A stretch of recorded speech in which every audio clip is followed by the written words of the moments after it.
Hello, my name is Linda Juang, and I'm a professor at the University of Potsdam. My kids are Taiwanese, American, German, Austrian, Californian, Berlinish. So I want them to know who they are. Yeah, I want them to have a strong sense of self and to understand all of their different heritages and eventually, yes, be proud of who they are.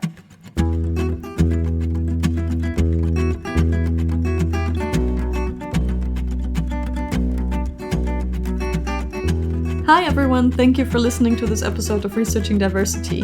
I'm Jana Fietze and I work in Educational Sciences at Erasmus University Rotterdam. And I'm Miriam Schwarzenthal and I work in Inclusive Education at the University of Potsdam. This episode was quite special. I don't know how it was for you, Jana, but it was our very first episode, so it just felt quite exciting. And also we interviewed Linda, who actually was our supervisor of our PhD. So that also felt quite amazing, but also a bit nerve-wracking, to be honest. Yeah, especially also because she's still your supervisor at this Yes.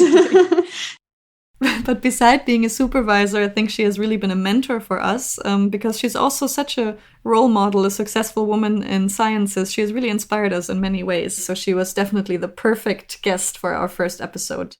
So what can you expect in this episode? This episode is about ethnic racial socialization, which means how parents communicate about ethnicity and race to children.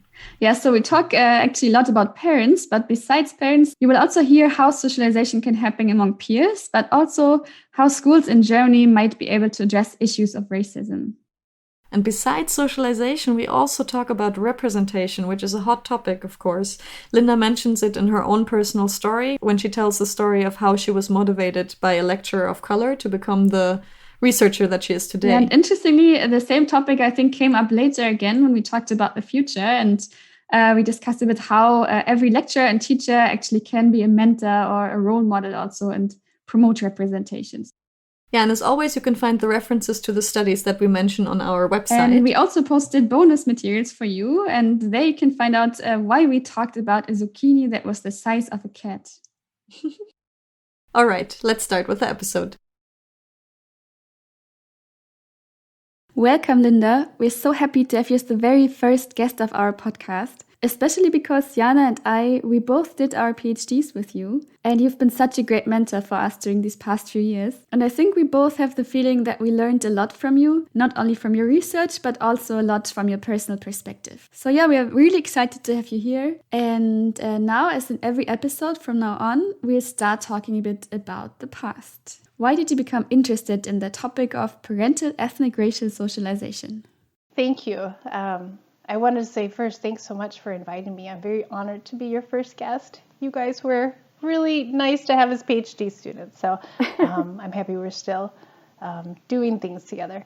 So how did I get interested in this topic of parent ethnic socialization? I think partly it's from my own experiences. I grew up in Minnesota in the U.S., and my parents are immigrants from Taiwan.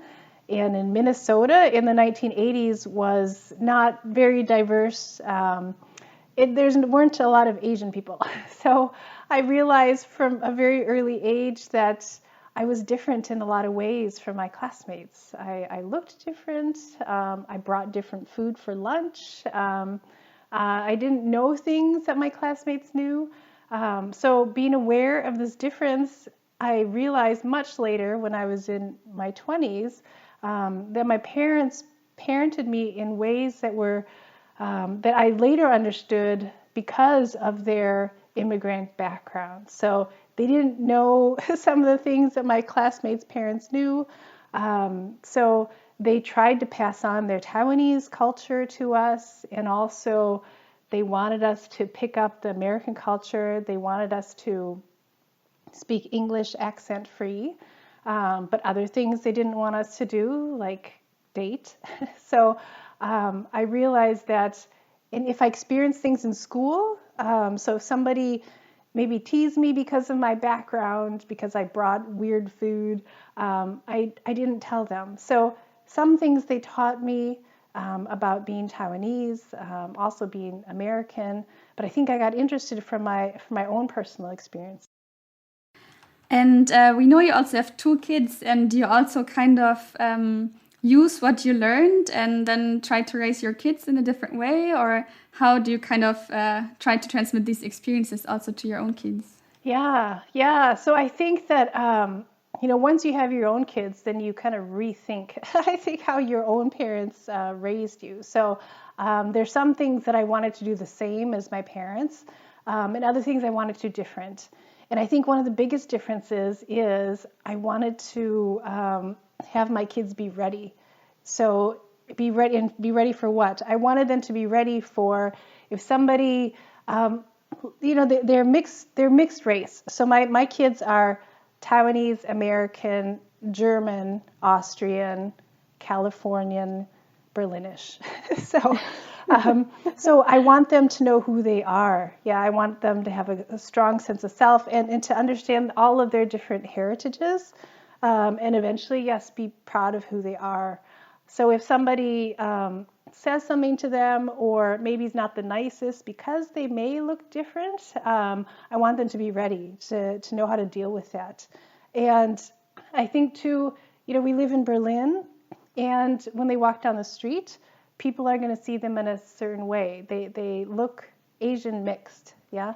So I want them to understand then what that means to grow up in a community or in a country or in a neighborhood where maybe we don't look like a lot of other people. So I want them to know not just the cultural aspects of being American and Taiwanese and being German or Austrian, but also what it means to be Asian and to have people look at you as an Asian person. How is it for you to socialize your kids about your family background, but you also know that they have to combine so many different heritages and some you don't share yourself. So how is that for you, that maybe they also have these different combinations? Yeah, I think in terms of research, we know so much more about how parents socialize their kids from one or two cultures. And usually a parent is most of the research is on monocultural parents socializing their children. So there's a lot less that we don't know about mixed race parenting. Or so if you've got kids who are mixed and you are not mixed, what does that mean?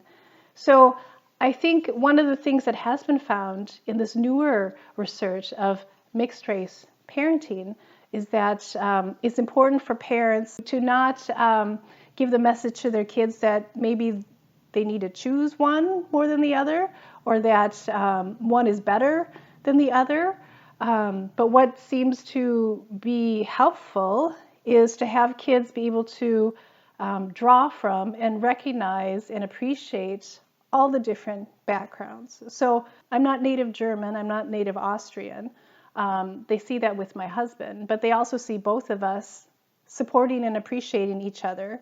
We're not the same, but we can support all these different dimensions. Yeah, and I think it's important for kids to see that in their parents. I think one thing that's really important is that as the parent who's a person of color or who's the ethnic minority, that they're also not the only ones talking about discrimination or being a person of color, but it's also the person who is the majority ethnic parent who has to be in these conversations, yeah, so that your kids can see that, yeah, both of us are supportive and interested in supporting their heritage cultures, the mix of heritage cultures that they have. It is so wonderful how you can draw on personal experiences to explain your topic of ethnic racial socialization. And it kind of made me wonder also, how did you choose to make a career out of this particular topic? Yeah, so it's interesting that you asked that because it made me reflect on my my education, and I can trace this back to really taking a seminar from a professor, Geraldine Brookins, at the University of Minnesota.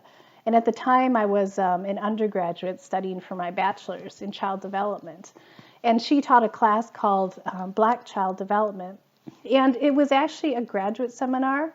But I was in an honors class, so I could attend the graduate seminars if I had the permission of the professor. So I went and talked with her, and she let me in. And I remember I was very intimidated because I was the only undergraduate. Everybody seemed so smart. But I remember the readings and the conversations. I actually don't think I ever said one word in that class, but I soaked in a lot. And I think it was the first time that I saw how this professor, how her research really could be used to do something in the real world. So the knowledge that that her and her group were gathering and studying could be used to help, and in her specific area, Black child development, was good information to help them in terms of development. So I think that's what was very attractive for me to see this. I liked studying. I liked being in the uni, but I think it was the first time that I saw how research specifically can be useful in the real world. And she's really, I trace it back to her.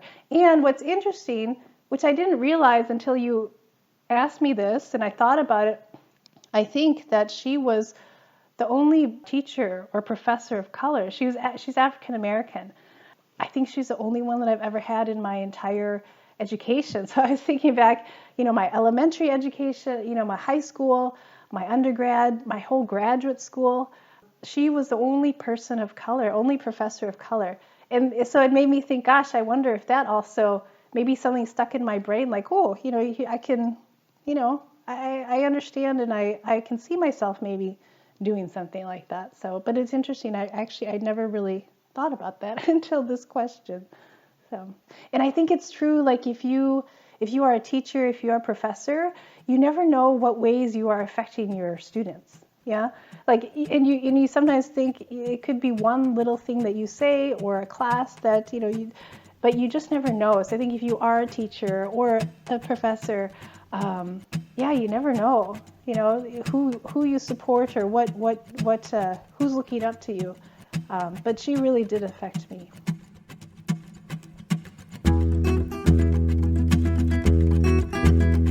So this brings us to the next part, to the present. Which paper did you bring us today, and what are we going to talk about?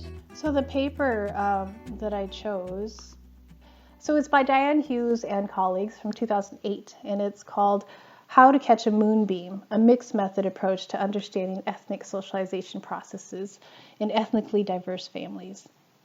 And in what way is this an outstanding paper? Why did you choose to bring this to the podcast today?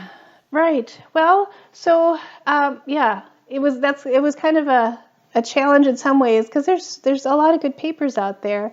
And this one, I think it's a little unconventional because it's not like an empirical, just a journal article. It's a chapter, so it's a lot longer.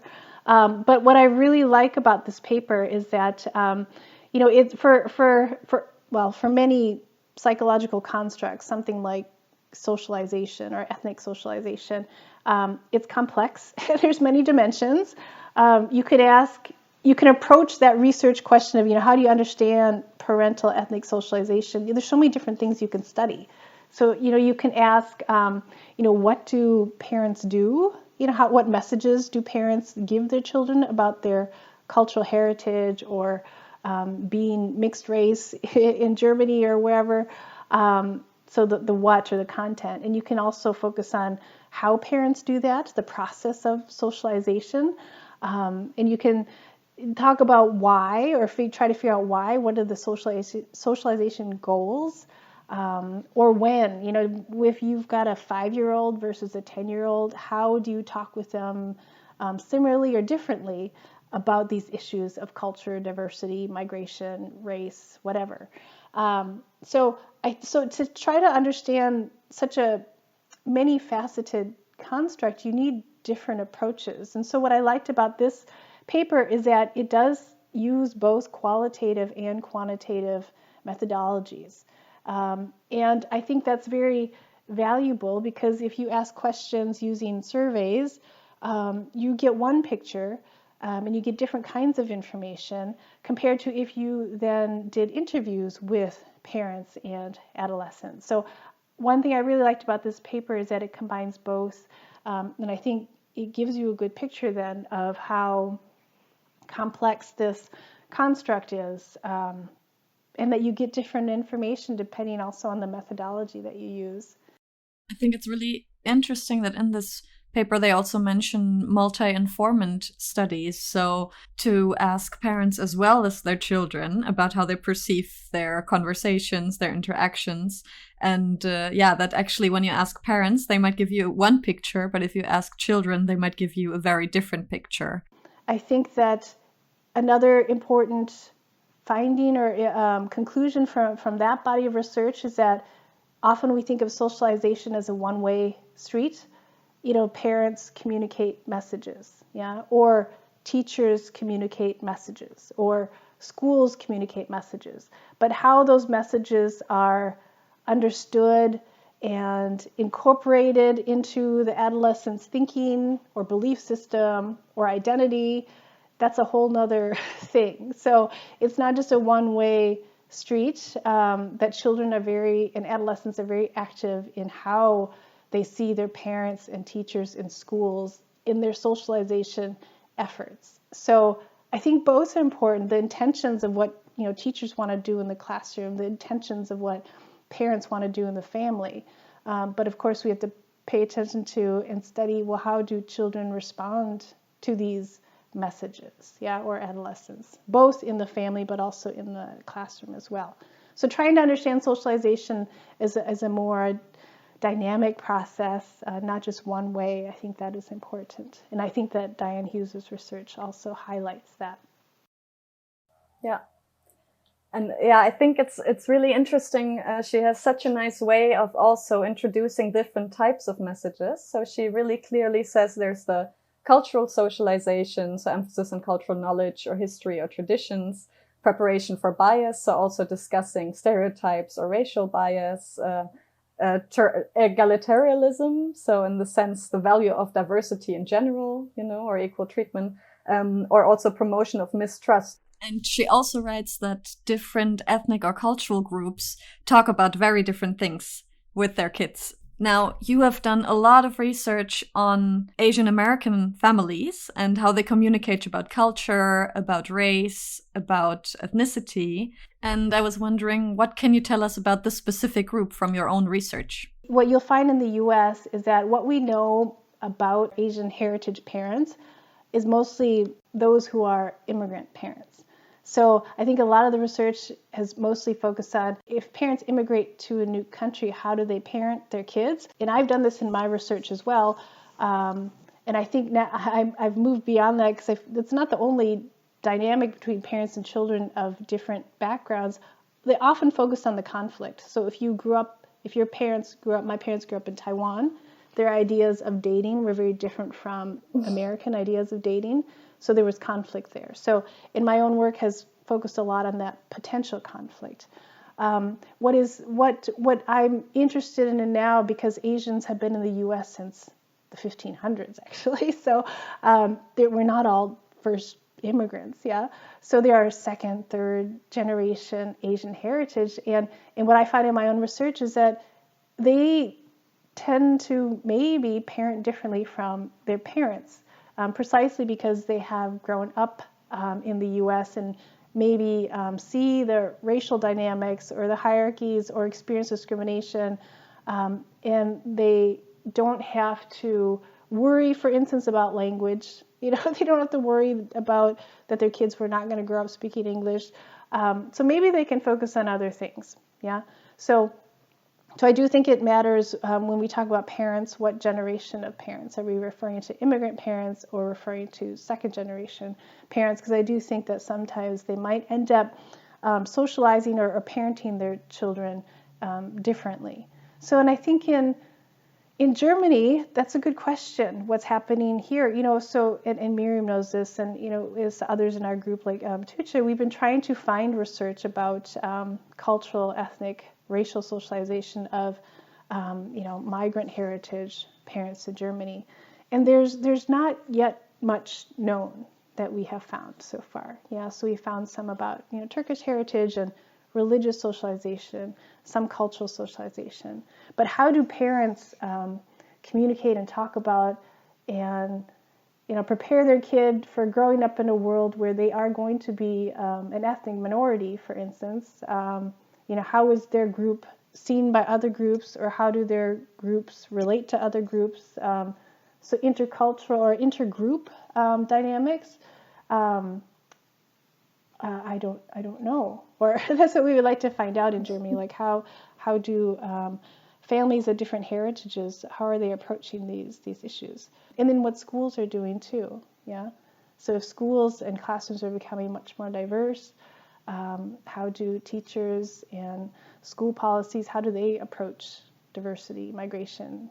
Just what do you think might be parallels between school ethnic socialization and parent ethnic socialization? Like, where do you see the different roles that these two contexts play for children's development? Yeah, so one that we see now with my Schachner's work, Christy Bird's work, that there are overlapping dimensions with family socialization and school socialization. So maybe, and you think about your own schools, you know, if you went to a school with a different background, you know, there's different heritage kids, what was the attitude or the climate of the school? Did it seem like it supported and appreciated and maybe saw the value of having kids of many different backgrounds? Yeah, so cultural pluralism, was that something that was appreciated? Or maybe less so? Yeah, so and in your schools, if you've got kids from different heritage groups, did you get the impression that they were treated the same? And what did the school tell you, like, we need to treat each other the same?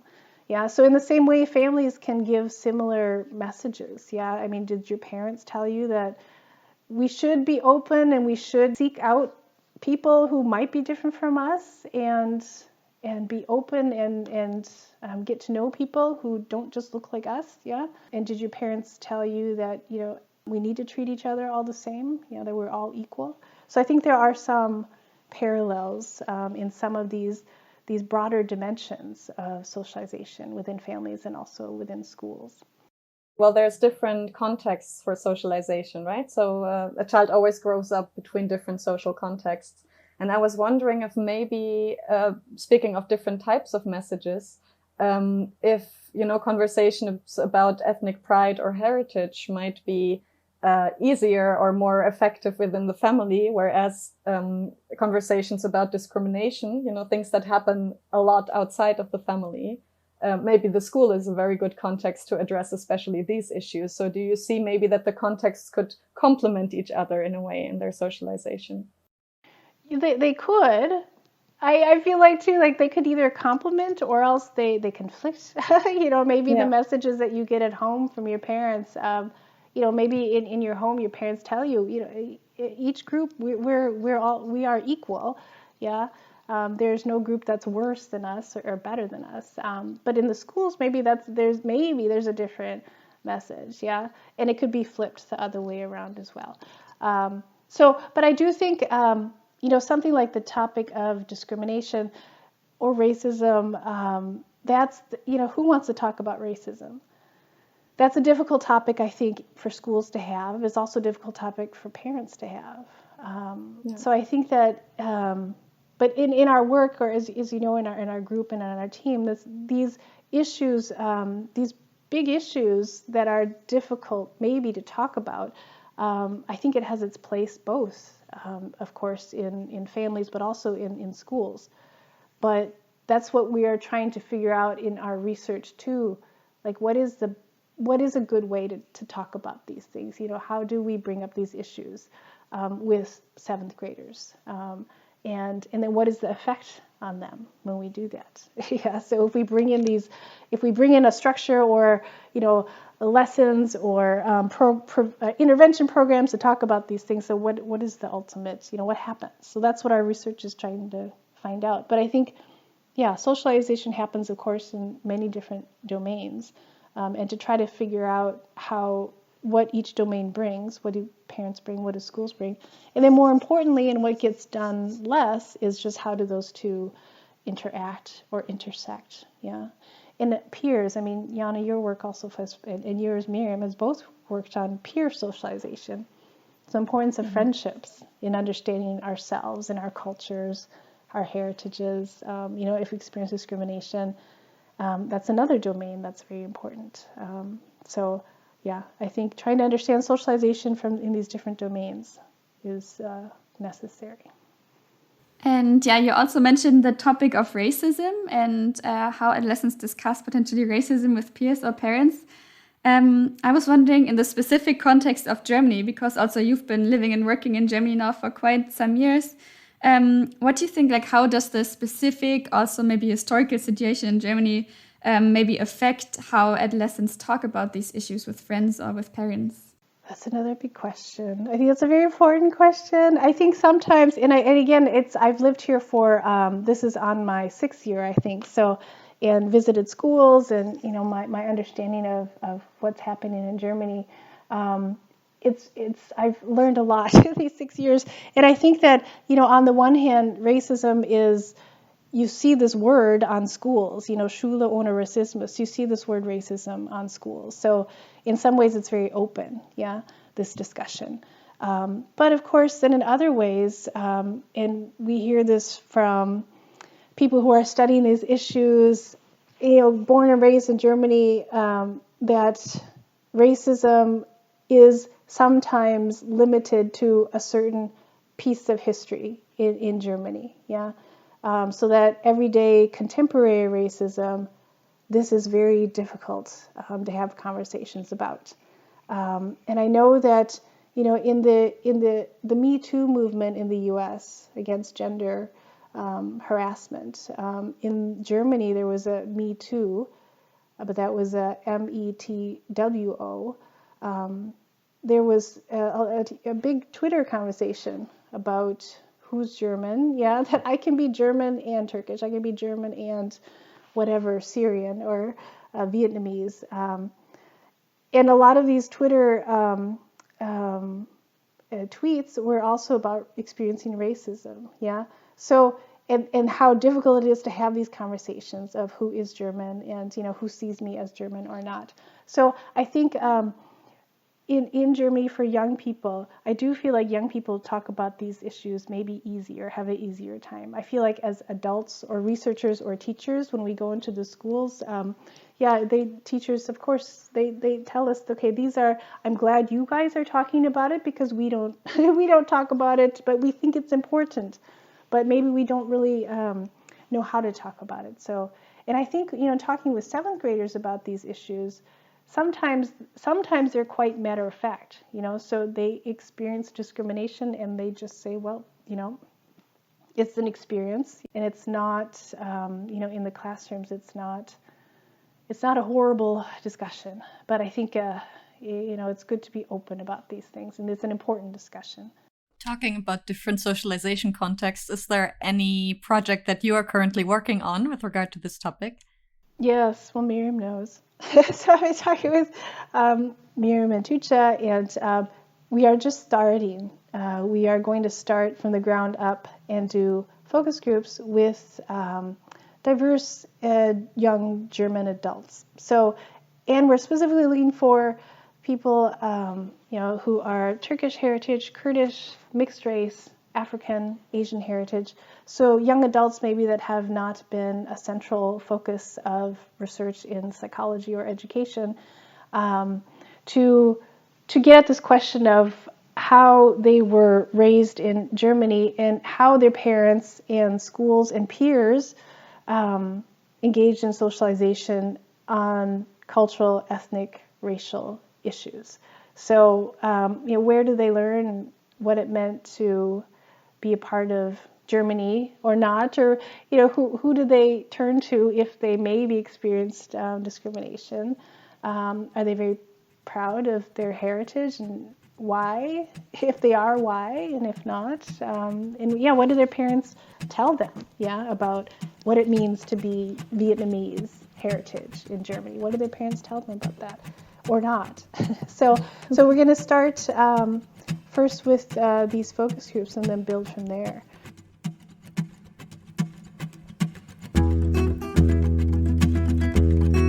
So we already talked a bit now about some of your planned research projects, for example, about the plan to study parental ethnic racial socialization in Germany. And this brings us to our next section, the future. So Linda, how do you see the future of the field as a whole, and what questions should be asked in the future, or what types of research are really needed in this specific field? More research outside the U.S. So, there's if anybody's interested, there's one of the most recent reviews in 2020 of this literature is from Adriana Umanya-Taylor and Nancy Hill. And they reviewed, I think it was 259 studies, and 9 of these studies were not from the U.S. So I think that that's a really big gap in what we know.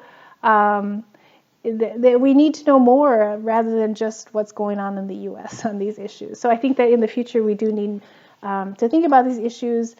How, I mean, that's a whole nother topic too. Ethnicity, race, culture, heritage. How is that discussed in Germany? Yeah, so race is still relevant here, but we don't talk about it in the same way. Yeah, so just to try to figure out more country-specific or community-specific ways that we get at these ethnic, racial, cultural issues. I think we need to do that. And so I do think this ground-up, work is important rather than we come in with our surveys with maybe our ideas from what we know from a lot of the U.S. literature. We might miss something that's very perhaps German-specific. I mean, the history of the different migrant groups, being Vietnamese or the African heritage history, colonialism, there's these histories that influence what's happening today, yeah, and how maybe parents talk or don't talk to their kids about these things. So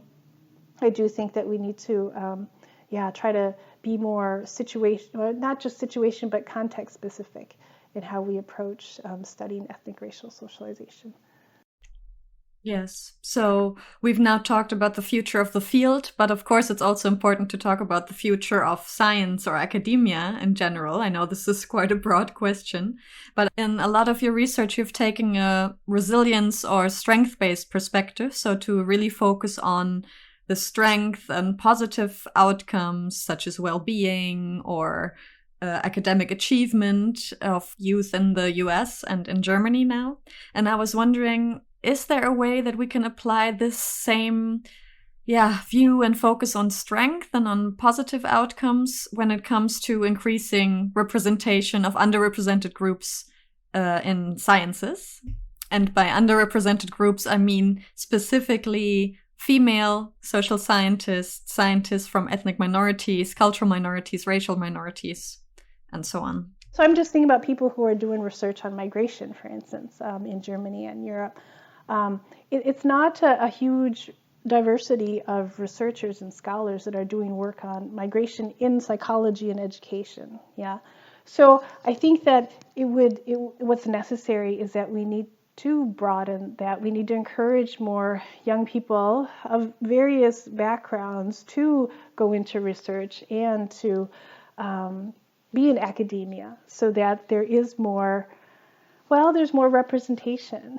So now there's so many parallels, I think, too, of, like gender and STEM, the underrepresentation of women in some fields of science. And I'm using the U.S. as an example, but the deficit orientation or deficit view of Black children, for instance, it wasn't until you have Black scholars that view Black families differently, and understand that, okay, it's not just that all the fathers are gone or there's broken home. It's not. That's a very limited picture.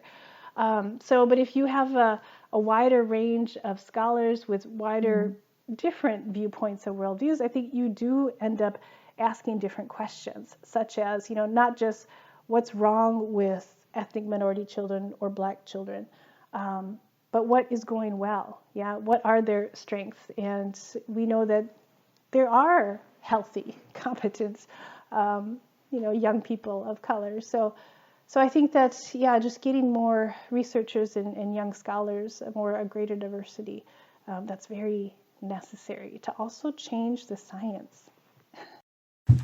So we already talked a bit about the topic of representation now.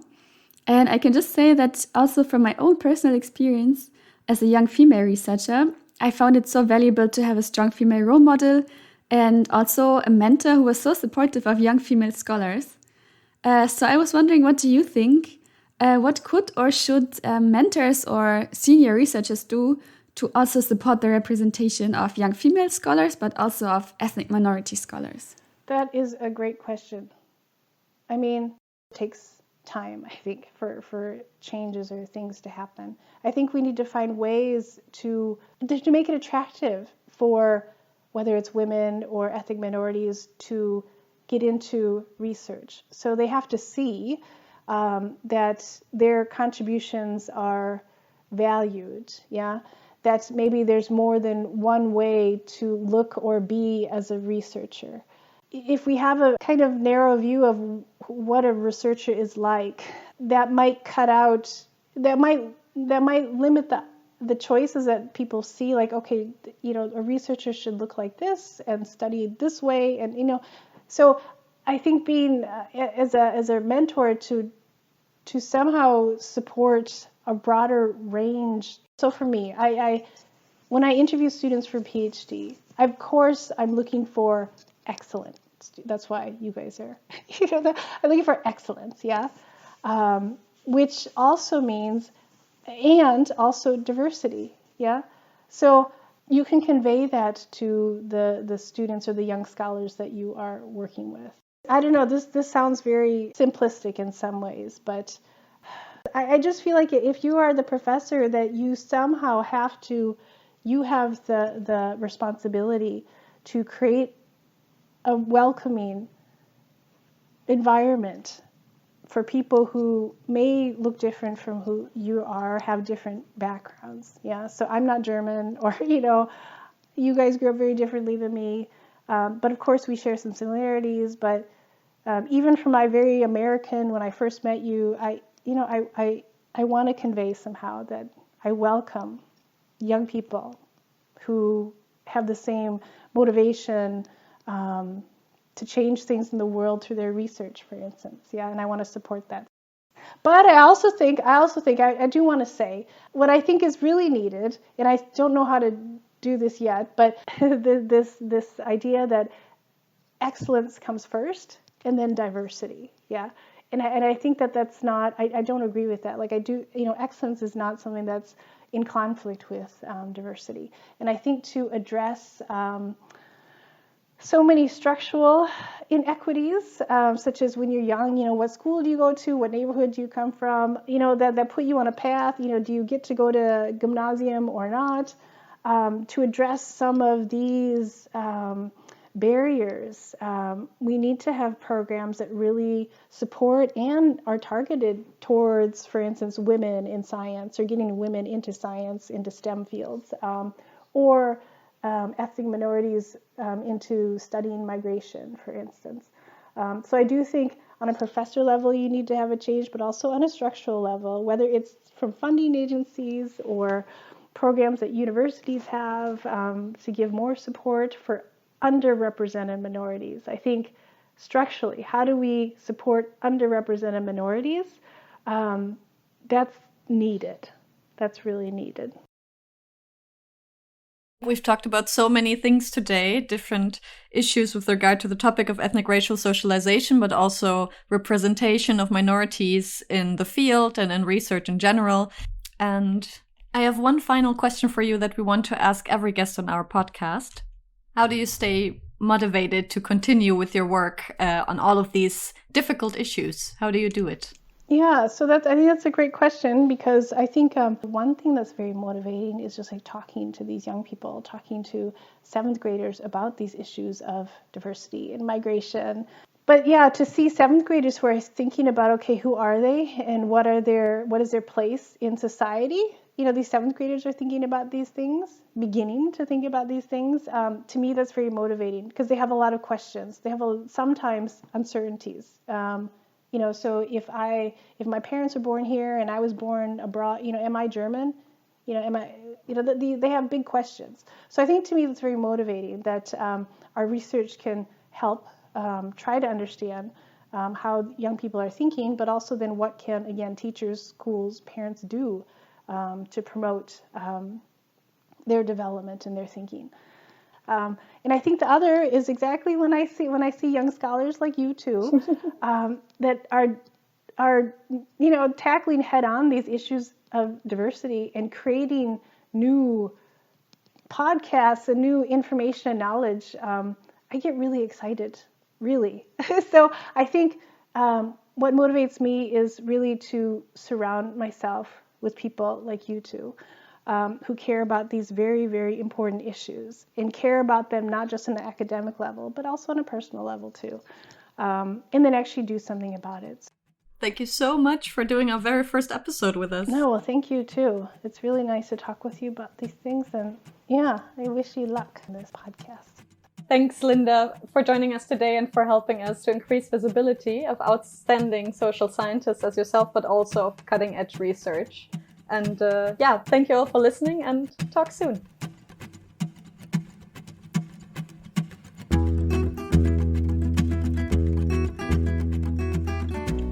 We want to thank Minor Revisions for the music, Puffhouse for post-production, and Lotte Koiman for the logo design. Make sure to follow us on social media at Researching Diversity.